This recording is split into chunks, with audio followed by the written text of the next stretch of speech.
Queridos, eu queria falar sobre corações sábios.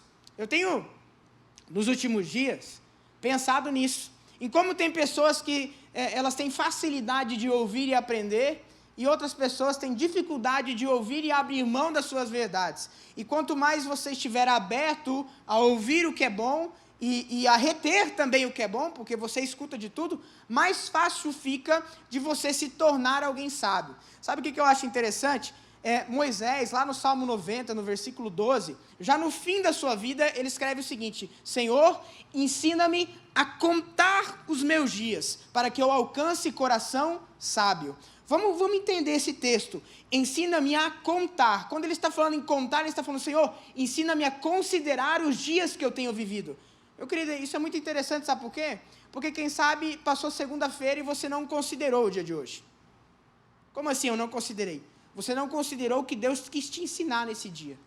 Se Ele quis te ensinar a ser mais manso, se Ele quis te ensinar a ser mais humilde, se Ele quis te ensinar a ouvir as pessoas, se Ele quis te ensinar a se controlar. Passa o dia, você dorme irritado com uma situação, mas você não considerou o teu dia. Você não chegou a uma consideração, você não tomou conclusão do teu dia. Então, Moisés, ele fala: Senhor, ensina-me, eu estou falando de alguém que cuidava de milhões de pessoas. Senhor, ensina-nos a contar, a considerar os dias. Você talvez nem lembre o que você comeu no café da manhã.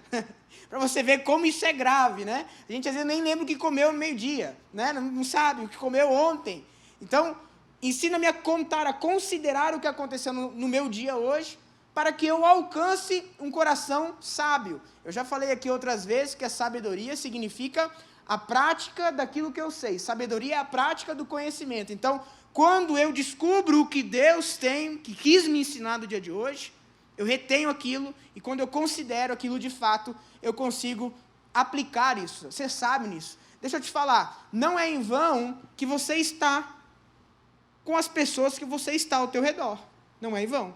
Deus quer te ensinar algo através delas. Seja como pensar ou como não pensar, o que fazer ou como não fazer. Veja também, não é em vão você estar no ambiente que você está, porque Deus também quer te ensinar nesse ambiente que você está. Não é em vão você estar vivendo as circunstâncias que você está vivendo hoje, porque Deus quer te ensinar também nas circunstâncias em que você está vivendo hoje. Então, veja, alguém que tem coração sábio, meu querido, sempre está aberto a aprender. Sempre está aberto a evoluir. A Bíblia diz que o sábio, ele ama a correção. Eu gosto da palavra amor, porque a palavra amor não é sentimento. A palavra amor não é sentimento. Amor não é paixão. Amor é uma decisão. Eu decido amar. Meu querido, eu amo o fulano de paixão. Não, querido, você decidiu amar uma pessoa para o resto da sua vida. Nem sempre você vai estar animado para chegar em casa. Nem sempre você vai estar animado a ver a pessoa que você tanto ama, né? Mas você decidiu amar. Nem sempre você vai querer tratar da melhor maneira possível aquele seu amigo. Mas você não desiste dele porque você tomou uma decisão de amar aquela pessoa. Se amor fosse um sentimento, Deus, ele estaria sujeito a variações do estômago dele. Porque a Bíblia diz que Deus é amor. Deus é amor. Então eu concluo que o amor é uma firme decisão que independe, é incondicional à atitude da outra pessoa. Eu amo, eu decidi amar. E a Bíblia diz que o sábio ama a repreensão, ama a correção. Independente de qual seja o motivo de que alguém te corrigiu, a Bíblia diz que se você é sábio, você vai amar o que fizeram com você. Quando você é tolo, você rejeita isso. Então eu entendo que para eu aprender, para eu ter um coração sábio, evoluir na vida com Deus, eu entendo que o meu coração tem que estar aberto a aprender. Deixa eu dizer uma coisa para você. O próximo nível que você tanto sonha, o próximo nível que você tanto espera na tua vida, não são dos melhores. Não é que o nível não é dos melhores. Eu estou falando que o próximo nível não é daquele que for o mais habilidoso. Escute o que eu estou falando. O próximo nível de cada um que está aqui, o meu, eu não sei qual é a etapa que você tem sonhado para a tua vida. Fique comigo aqui, você que está em casa, eu não sei qual é a etapa que você está sonhando, qual é o próximo passo da sua vida, mas eu vou dizer uma coisa para você. Não é do mais técnico possível, não é do mais habilidoso. O próximo nível está reservado àqueles que são humildes e sábios e recebem a correção. Sabe, Eu conversava, há um tempo atrás eu fui para o Rio de Janeiro, e tem um rapaz que era aqui da igreja, que agora está trabalhando com o Bebeto, ex-jogador da seleção de futebol, e ele trabalha agenciando jogadores, e estava me falando, um está no Flamengo, outro está no Sport, outro está no Corinthians, e me contando todo, e eu conversando com ele, eu falei, rapaz, nesse meio de futebol tem muito cara craque por aí, né? Ele falou, sim, pastor. Eu falei, e o que diferencia esses craques assim? Ele falou, o que diferencia é a disciplina. O que diferencia eles é a abertura de saber que tem uma autoridade sobre a vida deles. Porque eles são muito bons às vezes, pastor, e eles não respeitam ninguém. Eles são indisciplinados. Eles se acham que têm o dom, e o dom deles, sem a abertura de ser corrigido, não leva a nada. Porque ser corrigido, meu querido, ninguém gosta. A essência do ser humano, ninguém curte ser corrigido. Ninguém curte ser chamado a atenção. Mas o próximo nível teu é o quanto você decide amar a correção e poder ir para um próximo nível. Pessoas que estão vivendo semana após semana, sem sentar com alguém e procurar aprender, meu querido, você com certeza ancorou a tua vida em muita etapa. Se você está vivendo semanalmente, sem decidir aprender, sem falar, meu irmão, o rei Davi, o homem segundo o coração de Deus, em um dos seus salmos, ele diz o seguinte, olha, fira-me o justo. O que ele está dizendo? Machuque-me o justo. Ele está falando assim, que uma pessoa certa o encontre e mexa com as estruturas dele, para que ele possa aprender algo. A Bíblia diz em Salmo 51, 17, que também é escrito por Davi, ele fala que o coração contrito e o coração quebrantado, esse o Senhor não rejeita. Ou seja, há tipos de corações que são rejeitados por Deus. Opa! Quer dizer então que Deus rejeita algum tipo de pessoa? Sim, ele rejeita. Tá, mas ele não ama incondicionalmente? Ele decidiu amar incondicionalmente.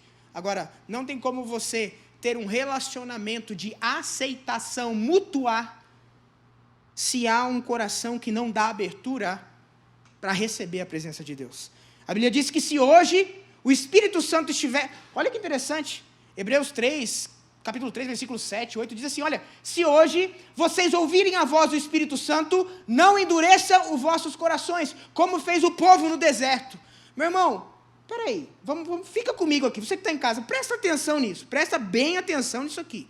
Olha o que o apóstolo Paulo, que pelo menos é quem eu acho que escreveu a carta de Hebreus, não se tem exatidão, mas pela literatura dá-se dizer que é Paulo, ok?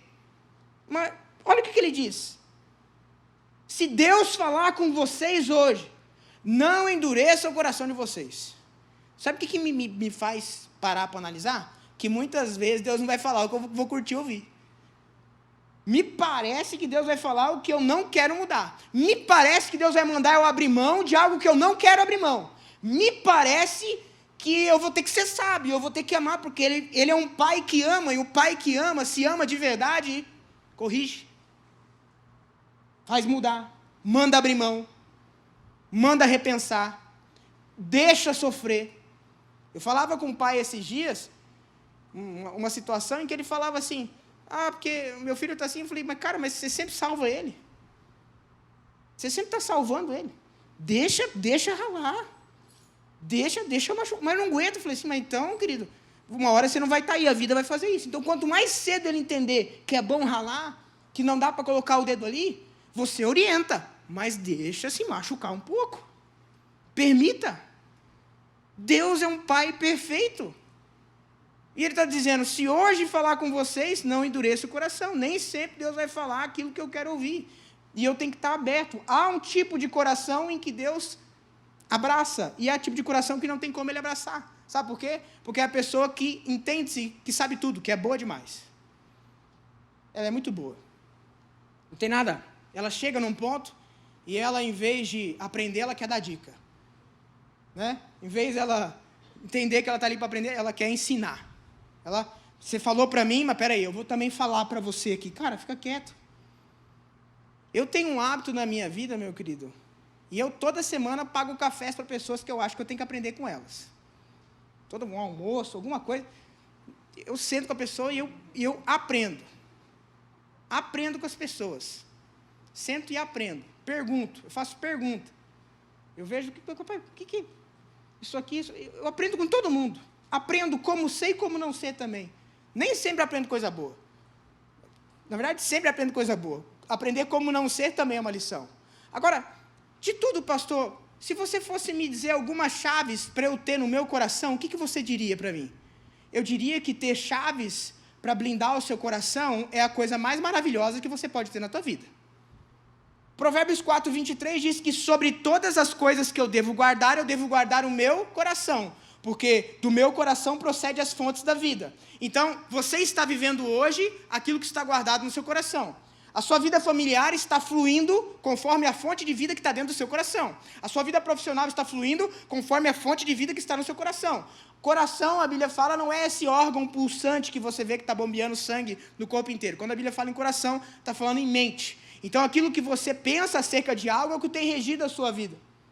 Se você se encontra num ponto, meu querido, em que você não tem aprendido com ninguém, que você não tem sido confrontado por ninguém, que você também não faz questão disso, isso é muito perigoso. Isso é muito perigoso. Isso tem que ser mudado.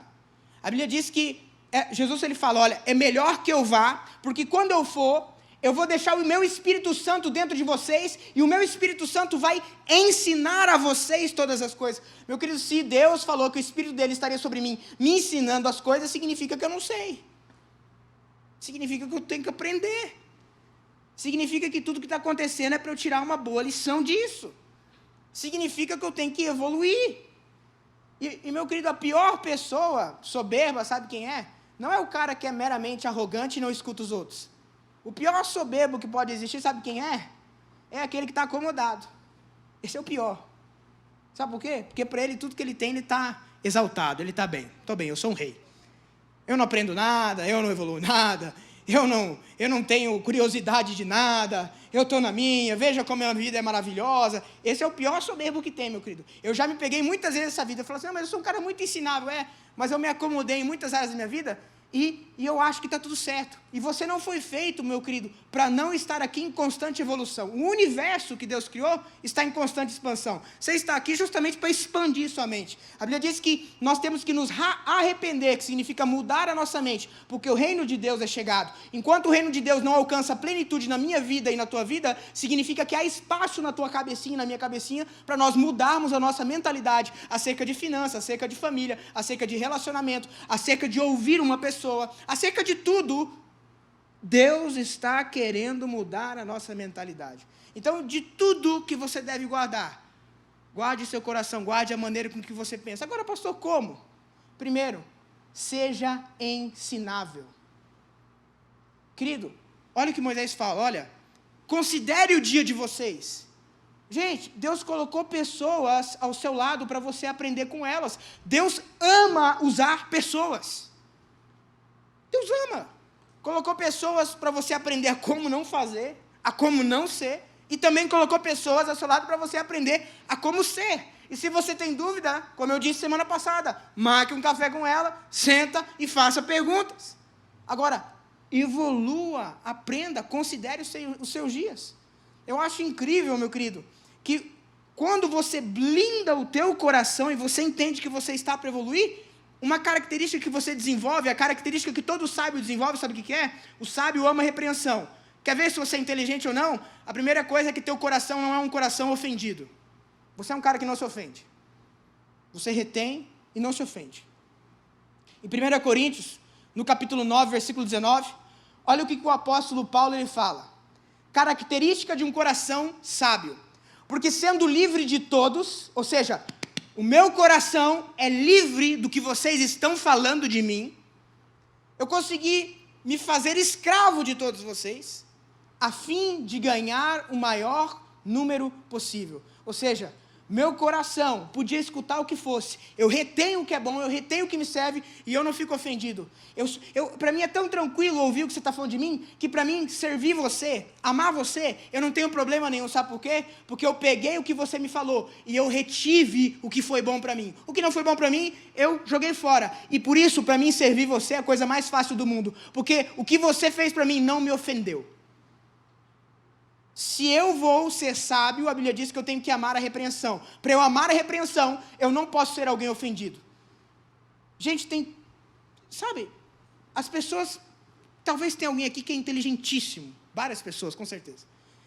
E talvez um dia essa pessoa que é muito inteligente vai chegar para você e vai falar um negócio que você não vai gostar. E se você for ofendido, você nunca mais vai escutar essa pessoa. Acontece, meu querido, que todo mundo erra. E essa pessoa que errou com você tem muita coisa para te ensinar, mas porque seu coração é burro, como assim? Porque ele é ofendido, ele não é sábio, ele diz que o coração sábio ama a repreensão.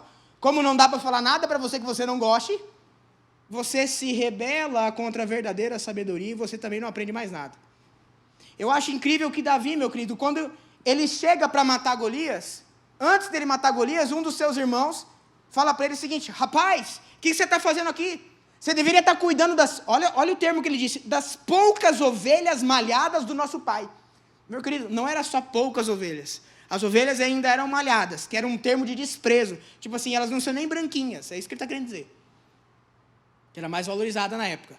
Porque as ovelhas branquinhas, sem mácula, sem mancha nenhuma, elas eram as únicas ovelhas que poderiam servir para o próprio Deus. Quando você ia sacrificar um animal, a ovelha tinha que ser toda branca para você poder fazer o sacrifício. Se assim não fosse branca, não podia se fazer sacrifício. Então, quando o irmão de Davi olha para Davi e fala: Davi, por que você está aqui? Você devia estar cuidando das poucas, ou seja, nada, pequeno, você é pequeno, ovelhas malhadas que não servem para sacrificar nem para Deus, isso aí, do nosso pai. Davi, naquele momento, meu querido, enquanto ele está indo para Golias, se ele compra essa guerra, se o coração dele fosse ofendido, ele teria perdido tempo com esse cara, com esse irmão, e não teria conseguido lutar a guerra com Golias. Não conseguiria ter vencido a batalha de Golias. Ele teria perdido tempo debatendo com o seu irmão. Ele ignora seu irmão e fala: que grito é esse aí do gigante? Quem que está afrontando? Quem que está berrando aí? Meu querido, quando você perder tempo com ofensas, em vez de aprender a como não ser, num caso desse, você perde muitas vezes o ingresso que vai mudar a tua vida. Se você não aprender a deixar de ter um coração ofendido. O homem segundo o coração não tinha um coração ofendido. Outra etapa da vida de Davi é quando ele pega pessoas que, segundo a Bíblia, eram amarguradas, endividadas. Ele pega a pior laia de pessoa da época, transforma as pessoas em guerreiros, e quando essas pessoas estão venceram batalhas, um belo dia, ele vai para um lugar, e quando ele volta da guerra com os seus valentes, chega lá, toda a tribo deles tinha sido saqueada. As famílias tinham sido carregadas e levadas embora. Filhos, crianças, idosos. E naquele momento, aqueles pessoal que estava com ele, que eram amargurados, endividados, pobres de espírito, ficaram indignados com Davi e falaram assim: eu vou apedrejar esse cara. Meu querido, Davi naquele momento podia pensar: cara, eu peguei essa gurizada aí, ninguém acreditava neles. Eles eram amargurados de espíritos e totalmente endividados. Pessoas sem perspectiva nenhuma.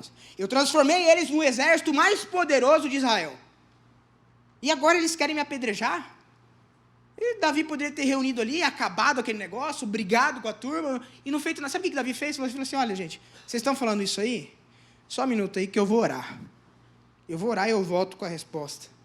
Meu querido, um coração não ofendido. Tem gente que, quando é afrontado alguma coisa, a última coisa que pensa é em orar, mas em responder com vontade, né? Ofendida, deixa para mim, que agora eu tenho umas boas verdades aqui para te falar. Anotei aqui, deixe para mim que agora eu vou arrebentar você. Você está me falando isso? Você acha que você tem um pingo de razão de falar comigo? Meu querido, não tenha um coração ofendido. A vida não se trata de quem tem a razão ou não, mas sim de quem enxerga os fatos da maneira correta. Se eu sei que eu estou certo, isso tem que me bastar. Grave isso, você nunca vai mudar ninguém. Você não muda ninguém. É só Deus que muda uma pessoa. É Deus trabalhando no íntimo da pessoa. Se ela não quer receber, a Bíblia diz: olha o que a Bíblia fala. Tem pessoas que assim, têm aconselhamentos. Meu querido, eu faço constantemente atendendo gente que essa igreja, você não faz ideia. E tem pessoas que eu entendo, eu destino, falo assim, eu teria que falar um negócio para ela, mas se eu falar não vai adiantar. Vai piorar, vai ficar nervosa. A Bíblia diz: não açoite o tolo. Não corrija o tolo, não corrija, porque você vai arrumar um inimigo. Eu não sei se você sabe, mas a vida é feita dos amigos que você faz e também dos inimigos que você deixa de fazer. Então, se você percebe que a pessoa ela é soberba, ela é tola, não corrija. Não corrija. Deixa eu dizer uma coisa para você, querido. A vida e o próximo nível, escreva o que eu estou dizendo, não vai ser dos mais habilidosos, vai ser dos mais sábios. E os mais sábios consideram os seus dias, consideram o ambiente, as circunstâncias e as pessoas que Deus tem colocado ao seu redor, e você decide aprender com elas. Você evolui com elas. Você entende o que Deus colocou na vida dela, e você aprende com elas. Você entende o que Satanás colocou na vida do outro, e também se aprende com aquele negócio. Eu vim falar para você, meu querido, que existe um outro estilo de vida, que é para aqueles que têm coração ensinável. A Bíblia diz o seguinte, olha, que na mão da sabedoria há riquezas e a honra, a saúde e a alegria de vida. É isso que há no coração sábio. Mas junto com o pacote de tudo que a sabedoria pode me dar, vem o preço que ela custa. Vem o preço que ela custa. Eu amar a correção. Eu amar ser corrigido. Quando é para sentar, eu sento para ouvir e aprender. Eu entender ambientes. Eu entender do porquê eu estou no lugar em que há uma autoridade naquele lugar. Eu desenvolver um bom senso. Já o futuro das pessoas sábias, alegria, riqueza, honra, saúde, paz, alegria perpétua. Agora, a Bíblia diz, existe uma, que me permita, depois o pastor Daniel briga comigo aí, ou recorta e vai para o YouTube esse negócio, mas é como se fosse uma bola de cristal gospel, amém? É mais ou menos o seguinte, a Bíblia diz que o soberbo, aquele que é soberbo, precede a ruína. Precede a ruína. O soberbo precede a ruína. Aquele que se negou a aprender, aquele que rejeitou a correção, o futuro dele, logo, logo, é cair. É isso que a Bíblia me garante. Sabe o que eu vejo, gente? Eu vejo gente que chega na igreja, e isso é nobre. A gente chega na igreja com alguma área da vida assim, destruída. Querida, é tão fácil falar com essa pessoa. É tão fácil falar com ela. Tudo que fala, ela aceita, porque ela está arrebentada, entendeu? Então, tudo que você fala, ela está ali anotando, ela está considerando, ela está buscando, ela está melhorando, ela está se abrindo, e de repente, quando melhora, agora eu dou dica também, entendeu? Agora deixa para mim. Come on, baby, o papai sabe. E vai. Né? Tá, eu sei o que eu faço, deixa para mim. Deixa que eu manjo da parada aqui. 2 mais 2 é 4, depende. 2 mais 2 é quadrado, também dá 4. E tal, e vai. Já tem aqueles, querido, que esse sim eu tiro o chapéu. Esses são os nobres. Que está tudo bem, está tudo certo. Mas quando você corrige, ele te agradece.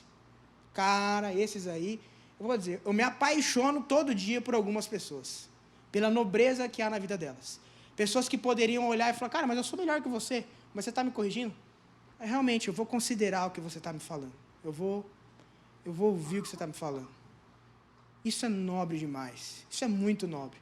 Sabe, a Bíblia me conta a história, e isso me chama muita atenção, que está em 1 Samuel, no capítulo 25. Fica aqui comigo, eu estou encerrando já, mas eu quero que você preste atenção nessa história. 1 Samuel, no capítulo 25, no versículo 10, eu vou ler até o 17. Olha só, querido, tu vou acabar o culto, presta atenção nessa história, porque vai falar com você, amém? A palavra, eu estou pensando aqui agora no fulano lá. Não, querido, é para você. O pastor falou exatamente a sua vida hoje. Não sei porque que você não foi no culto. Vou te mandar o link para você assistir. Querido, você pode mandar. Mas é para você isso aqui, tá bom? É para você, para você. Entendeu? Que o cara é pá, né? Recebe. É para você. Amém? É para mim. Quando eu li isso, é para mim. Amém? Paulo, ele fala uma coisa, analise, pois, o homem a si mesmo e participe de um compromisso com Deus. Amém? Então, você vem aqui para se analisar. Olha só.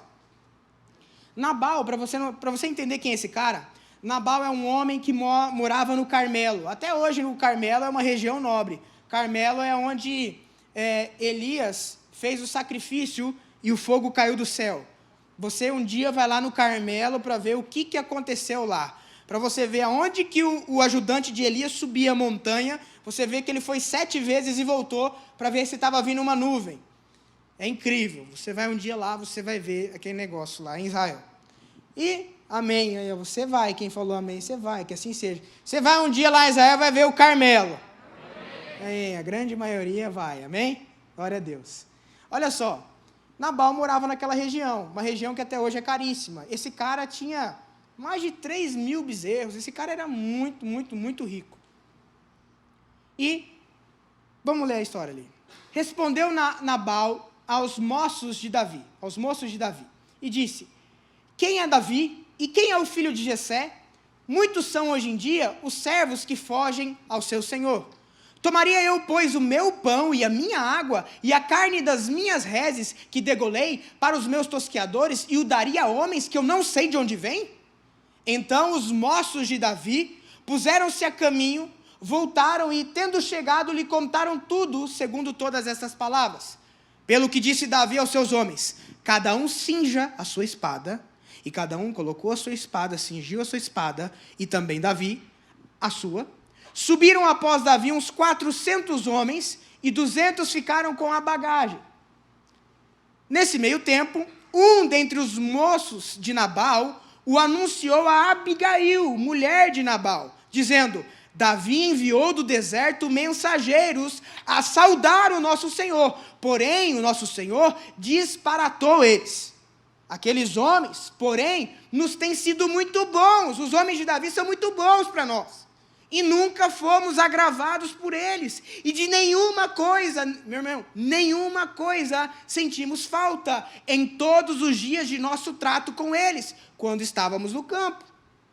De muro em redor nos serviam, tanto de dia como de noite, todos os dias que estivemos com eles, apacentando as ovelhas. Agora, pois, considera e vê o que hás de fazer, falando para a mulher, porque já o mal está de fato determinado contra o nosso Senhor, e contra toda a sua casa, e ele é filho de Belial, e não há quem possa falar. Segura aí. Querido, o que aconteceu nessa história? Davi com seus valentes estavam ali próximos ao Carmelo, no Carmelo, acampando. Nessa época, todo mundo conhecia Davi. Entenda isso. Todo mundo conhecia Davi, todo mundo sabia da fama de Davi. Davi era o homem mais... Você imagina o Bin Laden na época, lá era Davi naquela época. Estou falando sério. Porque naquela época, quem estava perseguindo ele era o rei Saul. E Davi era um fugitivo. Fugitivo de guerra. Então Saul procurava ele. Só que Davi, a fama dele naquela época, todo mundo cantava canções, as mulheres cantavam canções assim: olha, Davi matou 10.000, Saul matou 1.000. Veja, Davi era mais exaltado que o rei da época. Davi era mais reconhecido que o rei da época. E olha, que interessante, o que Nabal fala, segura esse texto aí, que agora eu vou dizer o que ele falou. O que ele disse no início do texto que eu li. Davi era conhecidíssimo, ele falou assim: quem é esse tal Davi, filho de Jessé? Ele sabia até a linhagem de Davi. Sabe o que ele estava dizendo? Quem que você acha que é para vir aqui falar comigo? Só que todo mundo sabia que ele tinha sido estabelecido autoridade de Deus. Todo mundo sabia que Deus tinha dado vitória para ele contra Golias. Todo mundo sabia que ele era uma autoridade. Tanto sabia que ele era uma autoridade que sabiam até a genealogia, que ele é o filho de Jessé. Todo mundo sabia que Davi seria o futuro rei, mas Nabal era tão orgulhoso, e Nabal tinha um problema clássico de quem é soberbo: ele não reconhecia a autoridade. Isso é incrível, meu querido. A Bíblia fala de uma mulher chamada mulher sunamita. Ela constrói a casa para um profeta, e um belo dia o seu filho morre. Quando ela vai falar com o profeta, meu querido, ela vai falando com o profeta, vem o ajudante do profeta, e o ajudante do profeta pergunta: viu, tá tudo bem? E ela, com o filho morto, ela falou: tudo vai bem, ou seja, meu assunto não é contigo. Tenha bom senso. Quando ela chega na casa do profeta, meu querido, ela construiu aquela casa. A Bíblia diz que ela para no limiar da porta, ou seja, ela fica no limite da porta. Sabe por quê? Porque apesar dela ter dado a casa para o profeta, ela reconhecia que agora que ela deu, havia uma autoridade sobre aquele lugar, e sem a permissão dele ela não podia entrar. Mesmo que ela deu. Uma pessoa que reconhece a autoridade, meu querido, recebe milagres. O filho dela foi curado. Quando eu reconheço autoridades, eu usufruo das bênçãos que existem naquele lugar. Se eu entro diante, de uma audiência, seja ela qual for, boto os pés em cima da mesa como se eu fosse dono de tudo aquilo, chego lá de sandálias sujas, ou que for, avacalhado do jeito que eu bem entender, de pijama, eu com certeza, com toda a razão do mundo, seria convidado a me retirar dali e viraria uma chacota. porque há uma autoridade e eu devo respeito àquela autoridade. A Bíblia diz que toda autoridade é constituída por Deus, seja para juízo ou para maldição, mas tudo é para a aprendizagem dos santos. Toda autoridade é constituída por Deus. O líder da tua célula lá, meu querido, ele está te ensinando. Isso é que tem que aprender com ele. Alguém que Deus estabeleceu ali. No momento que eu estou aqui, é o momento de você aprender comigo aqui. É o momento quando o pastor Lucas está aqui falando uma coisa e eu estou sentado, é o momento de eu aprender com ele.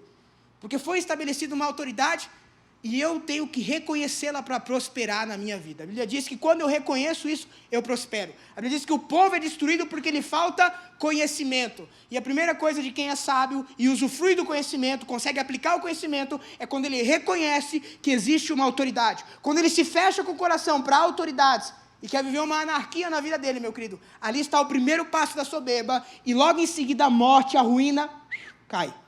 Ele era um cara muito rico, mais rico possivelmente que Davi. E Davi fala assim, olha, fala para Nabal, para ele dar uma comida para nós, para dar pão e água aqui, porque nós estamos precisando. Nós cuidamos dele aqui, nunca fizemos mal. Eu poderia ter matado toda a família dele, mas eu sou um cara de gente boa, eu estou aqui na minha, protegi ele até, mas agora eu estou precisando de pão. Manda ele dar pão para nós. Até porque, meu querido, Davi não ia se instalar naquele lugar. Ia ser um pão por uma temporada apenas. Davi não ia se instalar ali. Porque Davi era um fugitivo, ele não podia parar ali. Então ele não estava pedindo para Nabal sustentar o resto da vida, porque Davi não poderia ficar naquele lugar, ele é um fugitivo. E nisso, Nabal fala, quem ele pensa que ele é de me pedir algo? E naquele momento, meu querido, olha que interessante, algumas lições aqui que você tem que pegar. A Bíblia diz que Davi, recebendo aquela notícia, falou para 400 homens, bota a espada aí que nós vamos arrebentar ele e a casa dele inteira. Quando você, meu querido, se rejeita a aprender, você não destrói só a si mesmo. Você começa a destruir as pessoas ao seu redor, você destrói a tua casa. Quando você entra num ponto em que você não está disposto a aceitar a correção, que não é gostosa, aceitar o pedido de ajuda ou de servir a uma autoridade que Deus estabeleceu na tua vida, você não está aqui por um acaso. Quando você se nega, você age com soberba, eu vou dizer uma coisa para você, você não destrói só você mesmo, você destrói toda a tua casa. E, de repente, eu me pergunto às vezes, Lucas, o que está marchando ao teu caminho? Bênção de Deus? Ou um exército sanguinário que está prestes a destruir você e tua casa inteira? Será que o Lucas que chegou em casa hoje, e vai chegar daqui a pouco, está trazendo um exército para destruir tudo? Porque ele não considerou nada e nem ninguém? Ou é bênção que ele está trazendo para a casa dele hoje? Será que o Lucas está considerando que Deus colocou algumas pessoas, algumas lideranças, algumas pessoas chaves no seu meio, um amigo, alguma coisa? Será que ou precisa um exército bater na minha porta? Eu acho incrível, meu querido, que a Bíblia diz que um dos mensageiros de Nabal vai até a esposa de Nabal, que era uma mulher sábia, Abigail, e fala, olha, o nosso Senhor é um filho de Belial. Filho de Belial significa alguém inútil. Querido, eu estou falando de um homem que todo mundo na época aplaudia, achava o cara, é o ricão, é o próspero, é o bem-sucedido. E o servo falou assim, ele é filho de Belial, ele é um inútil, porque ele não escuta o que deve escutar, ele não aprende o que deve aprender. E nisso, meu querido, sabe uma coisa? Escute isso, perceba. Mensageiro de salvação só vai bater na tua porta se teu coração for aberto a aprender. Mensageiro que salva a tua vida, a tua casa, só vai bater na tua porta se seu coração é apto a aprender. Abigail escuta, leva comida para Davi, Davi fica em paz, não mata toda a casa dela, nem ela. 10 dias depois, Nabal fica enfermo e morre. Nabal fica enfermo e morre. Eu vou dizer uma coisa para você. Se você tornar-se sábio, seu fim não precisa ser o mesmo do teu pai, seu fim não precisa ser o mesmo da pessoa do teu lado, o seu fim não precisa ser o mesmo do que o teu irmão, o seu fim não precisa ser o mesmo do que os outros achavam que tinha que ser com você, o seu fim pode ser totalmente diferente. É por isso que Salomão, inspirado pela sabedoria divina, escreve Eclesiastes dizendo o seguinte, é melhor o fim das coisas, para quem aplica a sabedoria, do que o início delas. Então hoje, meu querido, hoje, eu e você temos a oportunidade de considerar os nossos dias, de entender as pessoas que Deus tem colocado ao nosso redor, de entender as amizades que Deus tem colocado, entender as lideranças que você nem pediu e está aí, para nos ensinar a termos corações sábios, a evoluirmos, a aprendermos com Deus. Amém?